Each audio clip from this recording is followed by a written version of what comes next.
کیا تو زیادہ سے زیادہ 3 دن کے بعد انہیں مر جاتا، اس کا جسم مرتا ہے، اس کی روح زندہ رہتے ہیں. لیکن یہاں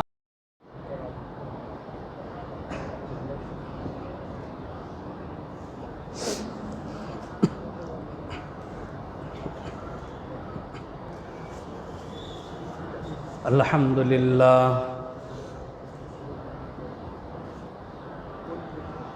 الحمدللہ نحمده ونستعینه ونستغفره ونؤمن به ونتوکل علیہ ونعوذ باللہ من شرور انفسنا ومن سیئات اعمالنا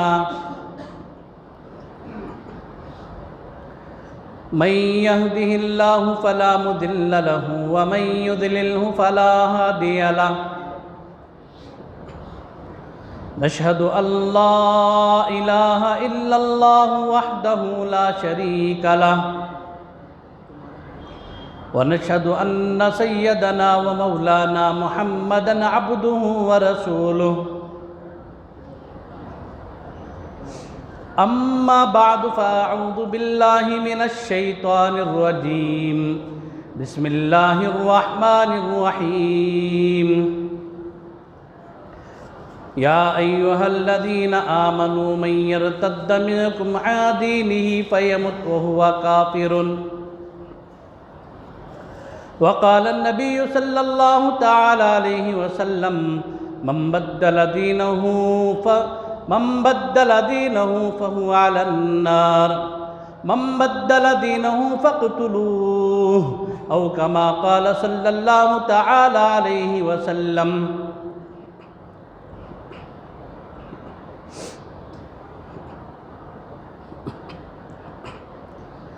محترم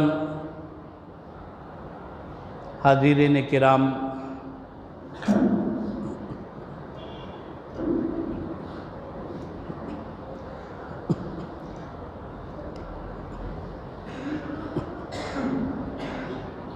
عزیز نوجوان دوستو، بزرگوں،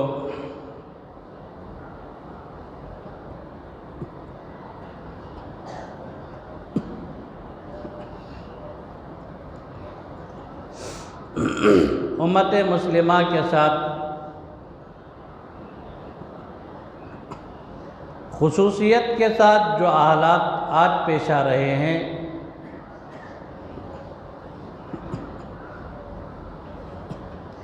اسی عنوان پر گزشتہ جمعہ میں بھی چند باتیں ہمارے سامنے آئی تھی.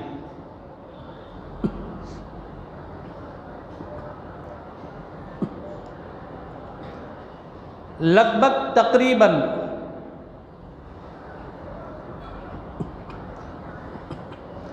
آج پورے ہندوستان کے اندر، پورے ملک کے اندر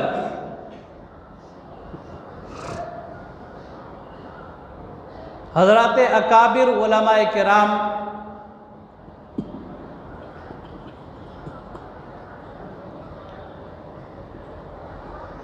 اسی فتنے کے تعاقب میں ہیں اور ہماتن اسی کی فکریں ہو رہی ہیں اور کوششیں ہو رہی ہیں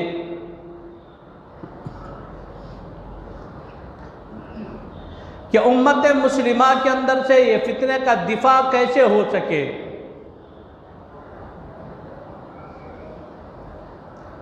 امت کے اندر یہ فتنہ طول کیسے پکڑا، یہ جنم کیسے لیا، اس کے اسباب کیا ہے، اس کے لیے ذمہ دار کون ہے. اب جب یہ فتنہ ہمارے معاشرے کے اندر قدم رکھ چکا ہے تو پھر اس کے سدباب کیا ہے، اس کی دفاع کی صورتیں کیا ہیں، ان ساری کی ساری باتوں پر غور و خوض کرنے کی بہت ضرورت ہے.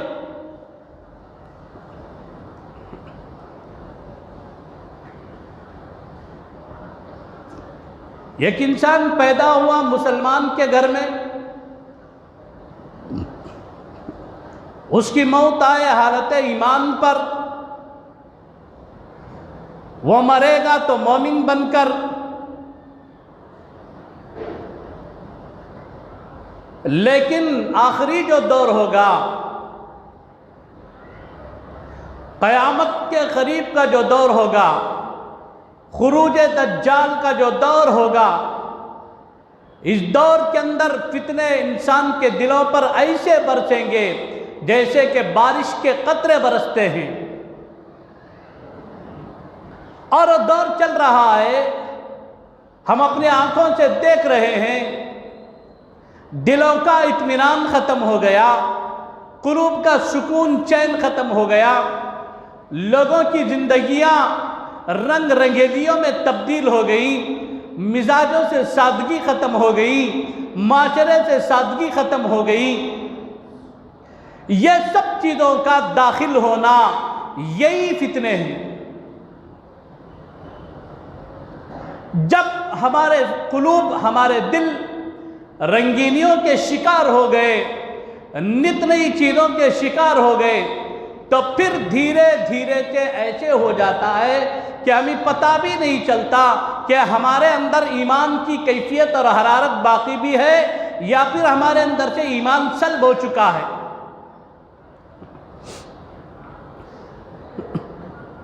ارتداد کا فتنہ شباب پر ہے، آئے دن ہماری اولاد، ہماری نوجوان بچیاں، بچے دن بدن مرتد ہوتے چلے جا رہے ہیں۔ کوئی پیسے کے لالچ میں، کوئی جسمانی ہوس کی لالچ میں، کوئی پیار و محبت کے جال میں، کوئی عشق و محبت کے شکار میں، مختلف جال میں، مختلف طریقوں سے، مختلف انداز سے آج ہمارے نوجوان بچے اور بچیاں ہر طرح سے ارتداد کے فتنے کی طرف قدم اٹھا رہی ہیں۔ لیکن ہمارا مسئلہ یہ ہے کہ ہم بھی کہتے ہیں کہ بھئی یہ تو کامن ہو گیا۔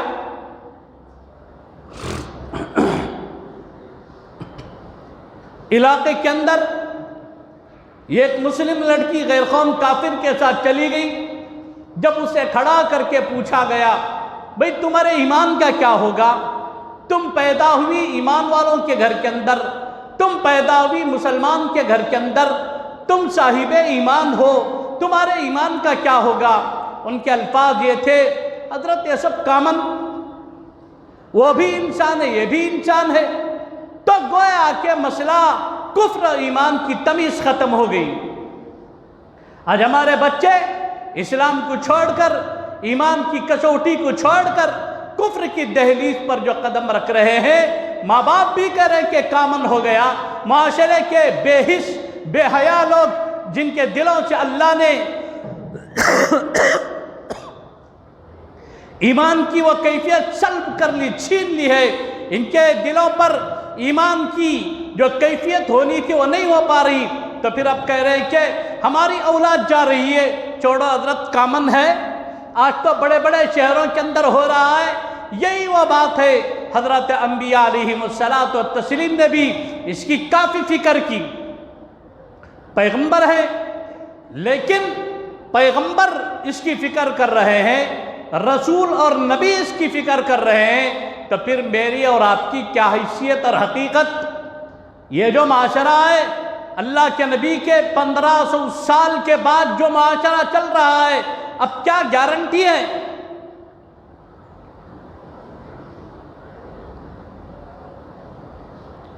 یہی وہ فتنہ تھا، یہی وہ چیزیں تھی۔ پیغمبروں کو اپنے اولاد پر خوف رہتا تھا۔ حضرت یعقوب علیہ السلام نے اپنی وفات سے پہلے اپنے بیٹوں کو جمع کر کے پوچھا، ما تعبدون من بعدی؟ کیا مطلب، کیا ضرورت تھی جملہ پوچھنے کی؟ کون تھے یعقوب علیہ السلام کے اولاد میں؟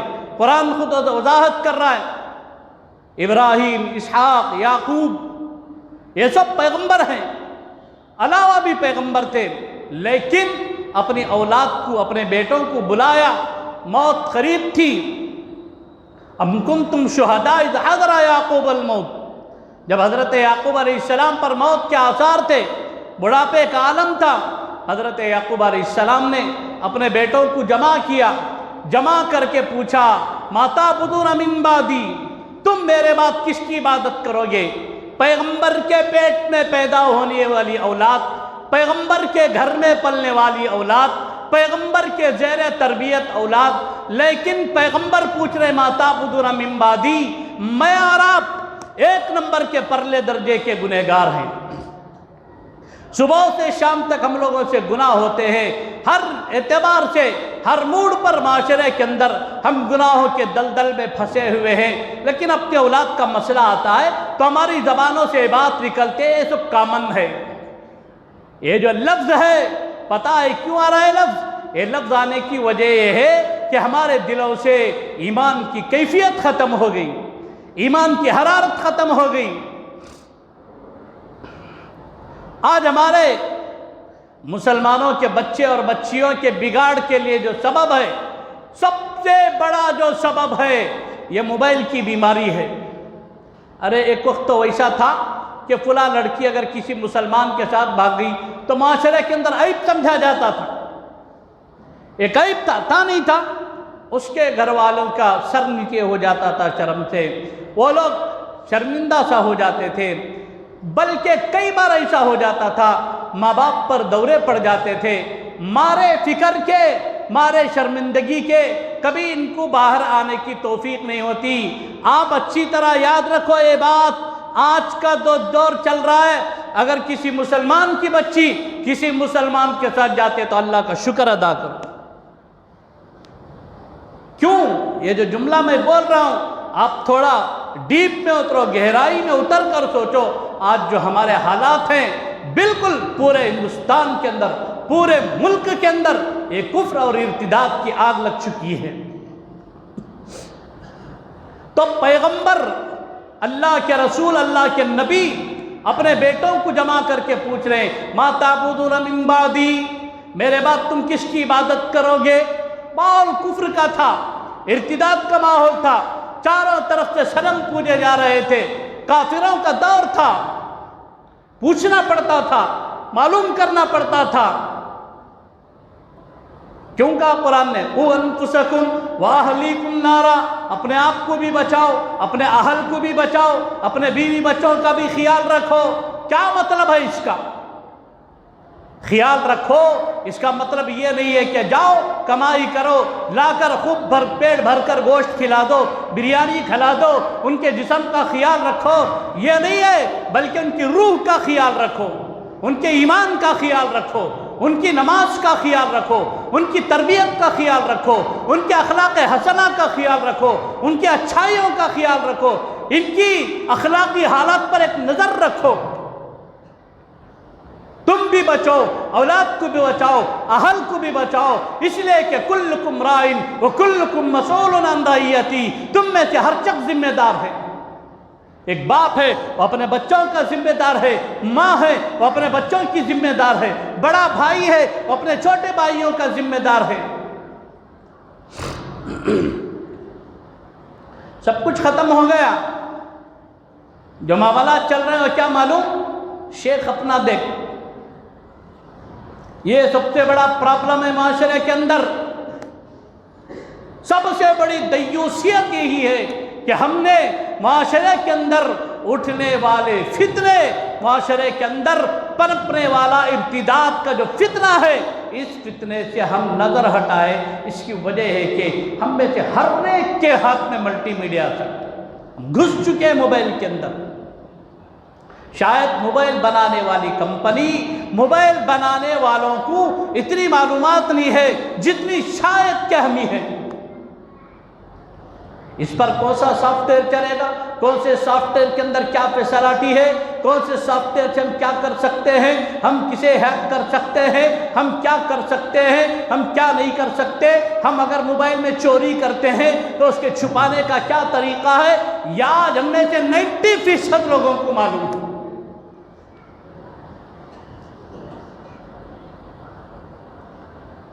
अब बर्बादी नहीं होगी तो फिर क्या होगा? क्या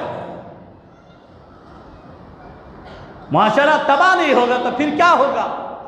माशरे के अंदर बर्बादी नहीं आएगी तो फिर क्या होगी? इसके लिए जिम्मेदार कौन है? देखो, घर में पलने वाली बेटी जब गलत कदम उठाती है तो शायद बाप को देर से पता चले, سب سے پہلے ماں کو پتا چل جاتا ہے کہ میری بیٹی کا قدم گھر سے باہر جو جا رہا ہے اس کا روٹ کدھر ہے، یہ کس راستے پر چل رہی ہے، جس راستے پر یہ چل رہی ہے اس کا طریقہ صحیح ہے یا غلط ہے۔ یہ سب سے پہلے پیدا کرنے والی جو ماں ہے، جس ماں کی زیر تربیت، جس ماں کی زیر نگرانی جو بچی پل رہی ہے، اللہ کی عزت و جلالت کی قسم ماں کو سب سے پہلے پتا چلتا ہے۔ ہوتا کیا ہے؟ پتا ہے کیا ہوتا ہے؟ اس وقت اندر سم تھنگ باپ کو معلوم ہونے نہیں دیتے، گھر میں بڑے بڑھ کے دادا دادی نانا نانی ان تک خبر جانے نہیں دیتے۔ اب یہ جو ڈبے میں بند کر کے چھپا کر رکھتے ہیں، اس کا نقصان یہ ہوتا ہے کہ یہ فتنہ دل میں پلتے پلتے پلتے پلتے ایک وقت ایسا آتا ہے کہ ہماری جوان بچی جو مسلمان کے گھر میں پیدا ہوئی، مسلمان کے گھر میں پلی بڑی اور کبھی اللہ اکبر کہتی تھی، وہی مسلمان کی بچی کسی کافر کے ہاتھ میں ہاتھ ڈال کر جب لبے سڑک گھومتی ہے تو پھر ہم میں سے کسی مسلمان کو وہ طاقت اور قوت نہیں ہوتی کہ اسے پوچھ سکے، اس لیے کہ جب اس کی روش بگڑی تب بھی ہم نے نہیں پوچھا اسے۔ ہوا ہے حالات اس طرح کے ہوئے، جب بیٹی چلی گئی ماں جا کر پوچھی، تب بھرے مجمع کے اندر سارے لوگوں کے سامنے بیٹی نے ماں سے کہا، کیا تجھے وہ وقت یاد رہی ہے جس وقت تو سامنے کھڑ کے میرا سپورٹ کر رہی تھی؟ یہ سب باتیں اس لیے بتانی پڑتی ہے میرے بھائیوں، وَأَنفُسَكُمْ وَأَهْلِيكُمْ نَارًا، اپنے گھروں کا خیال رکھو۔ پیغمبر حضرت یعقوب علیہ السلام نے فرمایا اپنے بیٹوں سے، مَا تَعْبُدُونَ مِن بَعْدِي، میرے بعد کس کی عبادت کرو گے؟ ہم نہ اس مقام کو پہنچ سکتے ہیں، نہ ہمارے اندر وہ استطاعت، نہ قوت، نہ کیپیسٹی، کچھ بھی نہیں ہے۔ ہم تو گناہوں کے دلدل میں پھنسے ہوئے، ہم تو ایک ادنا درجے کے امتی ہے۔ آج جو دور چل رہا ہے میرے بھائیوں، اپنے گھروں کی حفاظت کر لو۔ جب یعقوب علیہ السلام نے پوچھا تو بیٹوں نے کہا، قالوا نعبد الہک و الہ آبائک ابراہیم و اسماعیل و اسحاق و یعقوب۔ ابا جان آپ اطمینان رکھیں، نعبد، ہم عبادت کریں گے، الہ کا، آپ کے رب کی، جس رب کی آپ عبادت کرتے ہیں اسی رب کی ہم بھی عبادت کرتے ہیں، کریں گے۔ جس اللہ کو آپ مانتے ہیں اسی اللہ کو ہم بھی مانیں گے۔ وَإِلَٰهَ آبَائِكَ، اور آپ کے آبا کا الہ، یعنی آبا میں کون مراد ہے یہاں پر؟ آپ جس الہ کو، جس اللہ کو آپ مانتے ہیں، جس اللہ کی آپ عبادت کرتے ہیں اسی اللہ کی ہم بھی عبادت کریں گے۔ وَإِلَٰهَ آبَائِكَ، اور آپ کے آبا و اجداد میں جس کی عبادت انہوں کرتے تھے وہ ہم بھی کرتی۔ وَإِلَٰهَ آبَائِكَ، کون ہے آبا؟ ابراہیم، اسماعیل، اسحاق و یعقوب۔ آپ کے اوپر جتنے پیغمبر، نبی اور رسول، مطلب یہ ہے کہ ہم وحدانیت پر باقی رہیں گے، ہم ایک کلمے پر باقی رہیں گے۔ پیغمبر بھی اپنی اولاد کو پوچھ رہے ہیں، آخری وقت میں پوچھ رہے ہیں، ام کنتم شہداء اذ حضر یعقوب الموت۔ تو کیا ہم لوگ مطمئن ہو جا سکتے ہیں؟ کیا ہم مطمئن ہو سکتے ہیں؟ اب اس کے لیے کیا کرنے کی ضرورت ہے، کیا کرنا چاہیے؟ حضرت موسیٰ علیہ السلام، دیکھو ایک مسئلہ ہے، قرآن کا، شریعتوں کا ایک اصول بتا دیتا ہوں۔ ایک تو یہ مسئلہ ہو، حضرت موسیٰ علیہ السلام، وَإِذْ قَالَ مُوسَىٰ لِقَوْمِهِ يَا قَوْمِ إِنَّكُمْ ظَلَمْتُمْ أَنفُسَكُمْ بِاتِّخَاذِكُمُ الْعِجْلَ۔ وَإِذْ قَالَ مُوسَىٰ لِقَوْمِهِ، حضرت موسیٰ علیہ السلام نے اپنی قوم سے فرمایا، یا قومی، اے میری قوم، इन्नकुम ज़लमतुम अनफुसकुम, बेशक तुमने अपने नफूस पर जुल्म किया है। कैसे? बित्तिखादिकुमुल इजला, बछड़े को रब मानकर। ये वाक़या क्या हुआ मालूम पूरा? हजरत हारून अलैहिस्सलाम को ये तूर पर चले, हजरत मूसा अलैहिस्सलाम को ये तूर पर चले, हजरत हारून अलैहिस्सलाम को निगरान बनाए। हजरत मेरे वापिस आने तक और मैं जो जा रहा हूँ अल्लाह के हुक्म से जा रहा हूँ, ये अपनी मर्जी से नहीं बल्कि अल्लाह के बुलावे पर, अल्लाह की मर्जी से मैं जा रहा हूँ। और मेरे वापिस आने तक ये जो मेरी कौम है, ये कौम की निगरानी और इस कौम को तौहीद पर, अल्लाह की वहदानियत पर जैसे मैं इनको तैयार किया हूँ, एक अल्लाह से होने का यकीन, एक अल्लाह की वहदानियत पर आप इनकी निगरानी करो, मेरे वापस आने तक इनको ऐसा बांध कर रखो।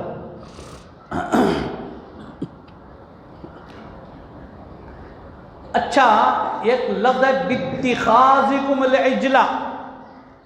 इजल कहते हैं पाड़े को, गाय का छोटा बच्चा आता ना, पाड़ा छोटा, इसे इजल कहते हैं।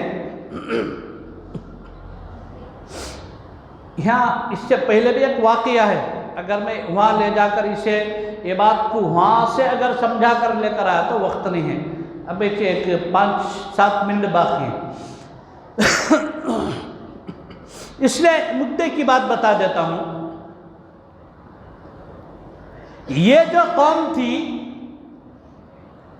गाय माता की कौम,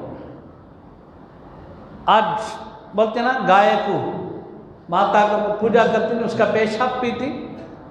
इन लोगों में भी वही अकीदा था। खैर वापिस पलट कर आए, अगर ये पूरा जुजिया समझ में आना तो कुरान की तफसीर न पीछे पूरी उठाकर देखे तो हज़रत मौला अब्दुल माजिद दरियाबादी रहमतुल्लाह ने बड़ा ज़बरदस्त इस पर कलाम कर गई।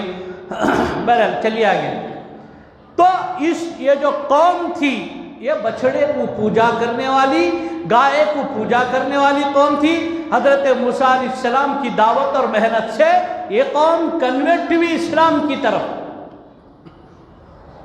बल्कि आज जो हिंदुस्तान के अंदर जो ब्राह्मण्स रहते ना, इनका भी सिलसिले नसब मिलता वहां से। अब शैतान को मालूम था एक आदमी जिस चीज से वापस पलट कर आता ना, वो कां तो भी दिल में अंदर रत्ती तो भी एक रत्ती मोहब्बत रहते चो।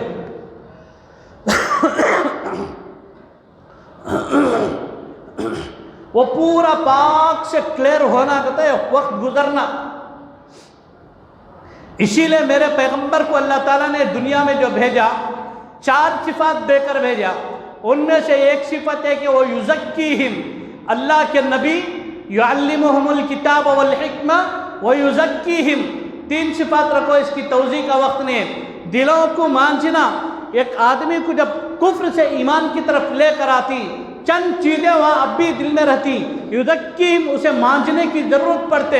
अल्लाह के नबी सल्लल्लाहु ताला अलैहि वसल्लम को अल्लाह ने फरमाया कि मेरे पैगंबर, उनको तुम्हें दावत दे को इस्लाम की तरफ जब लेकर आती, उनके दिलों को मांझने की भी ज़रूरत है,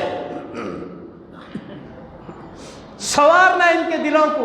नबी अलैहिस्सलाम की तवज्जो से अबू बकर बनते हैं, उमर फारूक बनते हैं, उस्मान गनी बनते हैं, तलहा बनते हैं, उबैदुल्लाह बनते हैं, मुख्तलिफ सहाबा खड़े होते हैं। ये नबी करीम सल्लल्लाहु ताला अलैहि वसल्लम की दावत और हुजूर अलैहिस्सलाम की तवज्जुहात की बरकत। बहरहाल नए नए आग थे।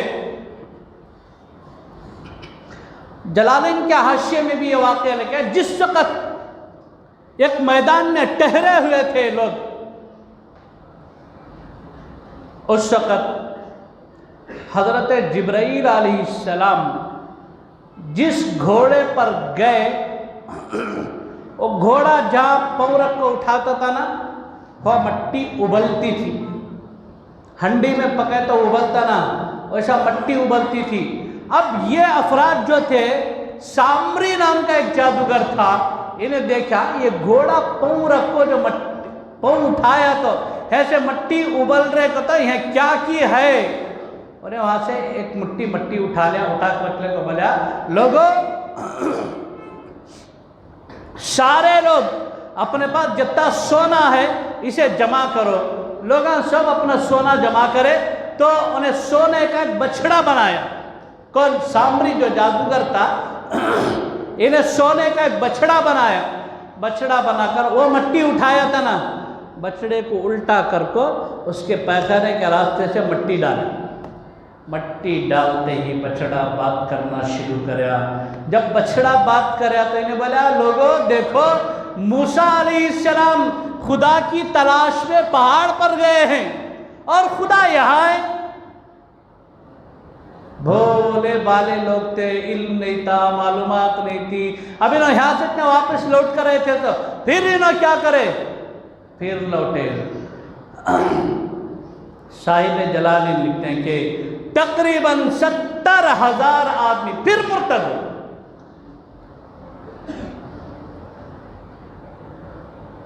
اذ قال موسیٰ لقومه یا قوم انکم ظلمتم انفسکم باتخاذکم العجل فتوبوا الی بارئکم، پس تم توبہ کرو اپنے رب کے پاس۔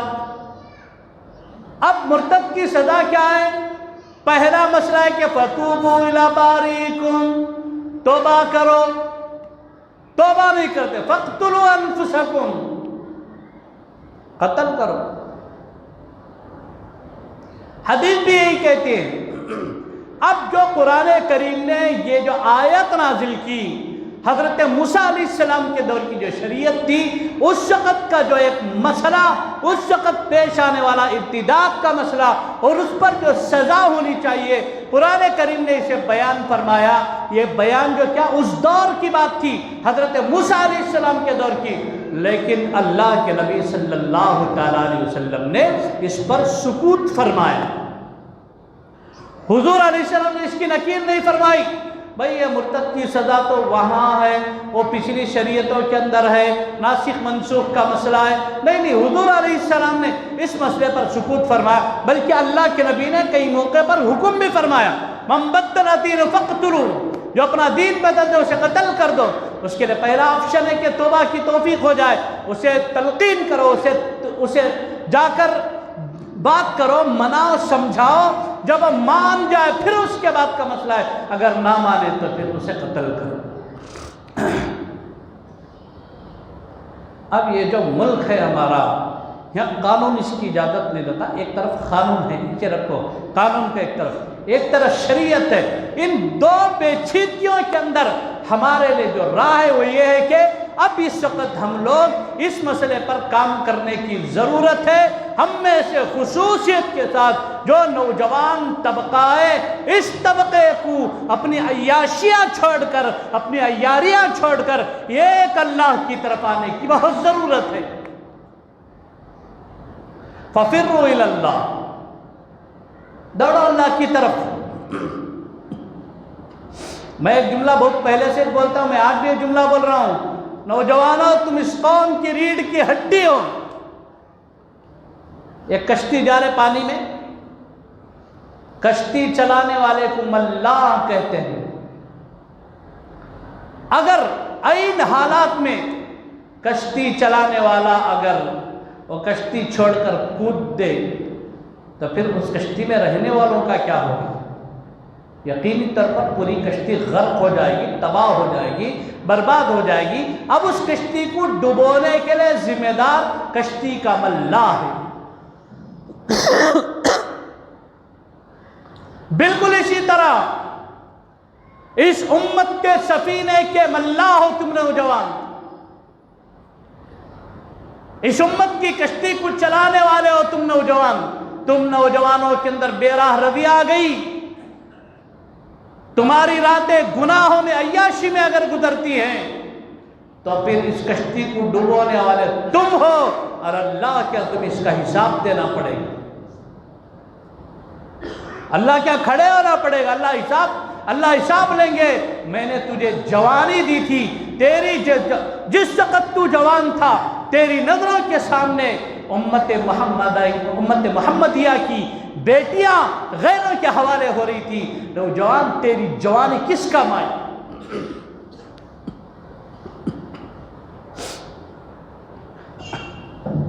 हजरत शाह इस्माइल शहीद रहमतुल्लाह अलैह के हालात में एक बात लिखी है।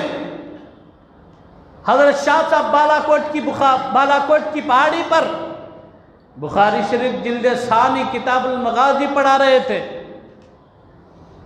उस वक़्त सिख मुसलमानों की लड़कियों को ले जाता था। जब मुसलमान की लड़कियां कैद होकर जा रही थी, उनमें से एक लड़की ने एक चिट्ठी लिखकर कहा, जो मौलाना, जो मुल्ला वहां बैठकर किताब पढ़ाते हैं, उनसे ले जाकर एक चिट्ठी दे दो और कह दो उम्मत की एक बेटी का दर्द है चिट्ठी के अंदर। हजरत शाह इस्माइल शहीद रहमतुल्लाह अलैह के पास जब चिट्ठी आई, हजरत शाह साहब ने चिट्ठी को देखा, उसके अंदर लिखा हुआ था कि इस्माइल, बुखारी बाद में पढ़ा ले, किताबुल मगाजी बाद में पढ़ा ले, पहले किताबुल मगाजी पर अमल तो कर ले, इसलिए कि उम्मत की बेटियां गैरों के हवाले हो रही है। इस वक्त क्या तेरे लिए यही बात जरूरी है कि तू बालाकोट की पहाड़ी पर बैठकर बुखारी किताबुल मगाजी पढ़ाए? उठ, सर पर कफन बांध और उम्मत की बेटियों की दिफा के लिए खड़ा हो जा। जब हजरत शाह साहब चिट्ठी पढ़े, बहुत देर तक रो रहे थे। शागिर्दों ने पूछा, हजरत क्या इतनी देर से रो रहे हैं आप? कहा कि उम्मत की एक बेटी ने आज शाह इस्माइल के दिल को झिझोड़ के रख दिया है, मेरी रूह को हिला दी है, आज मेरी रूह कांपती है। नौजवानों, मेरे बच्चों, उठो, आज बुखारी बंद करते हैं, आज किताबुल मगाजी को बंद करते हैं। आज तक हमने किताबुल मगाजी के अल्फाज पढ़े हैं, अब उस किताबुल मगाजी पर अमल करने का वक्त आया है। फिर अपने शागिर्दों को लेकर ट्रेन करना शुरू किया। फिर वहां से जाकर बाकायदा उन काफिरों से जिहाद करके मुसलमान की बच्चियों को लेकर आए थे वापस। नौजवानों, क्या हमारे अंदर वो जज्बा है?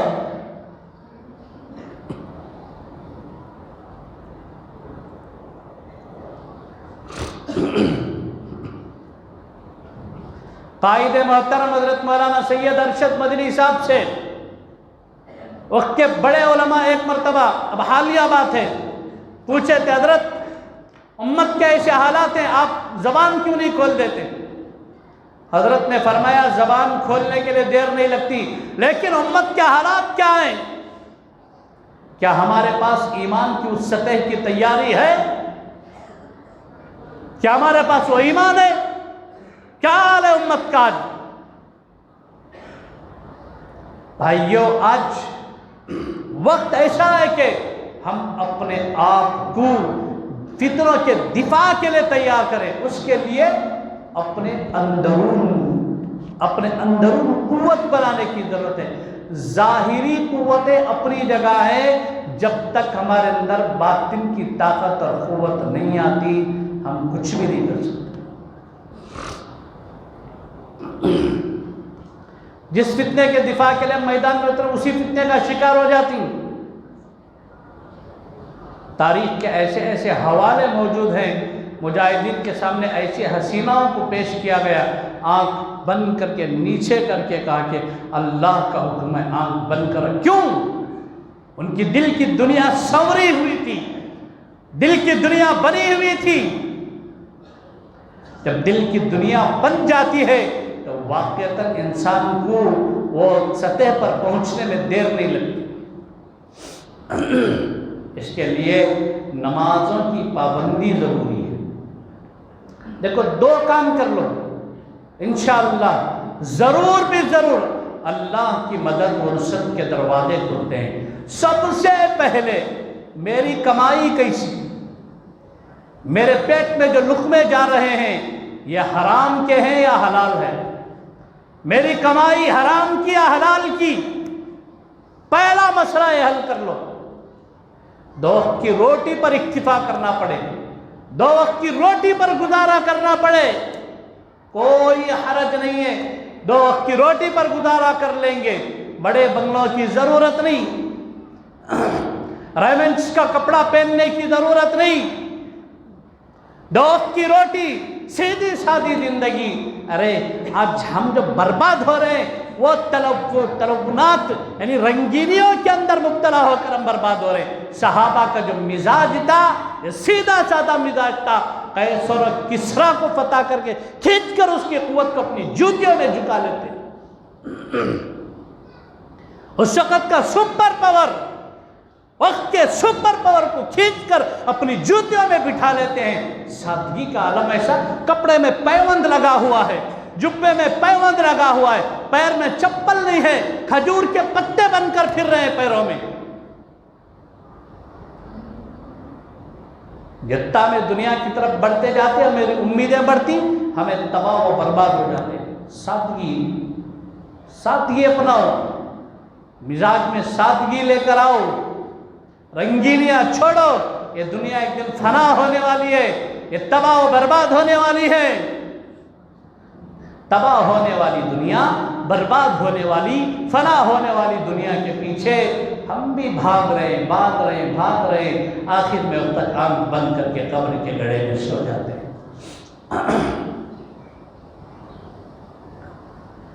तो ये जो फितने हैं आज बहुत जोर शोर पर शबाब पर सर उठा रहे हैं। कुरान करीम में इसके भी बहुत सारी मिसालें हैं। तो आप हजरात से दरख्वास्त, आमतौर पर जितना बचना सबसे खुसूसन मैं नौजवान बच्चों से दरख्वास्त करता हूँ, जर्रा मोबाइल की दुनिया से बाहर निकलो। जर्रा मोबाइल की दुनिया से बाहर निकलो, फिर अल्लाह खुद अपनी तरफ खींच लेते हैं।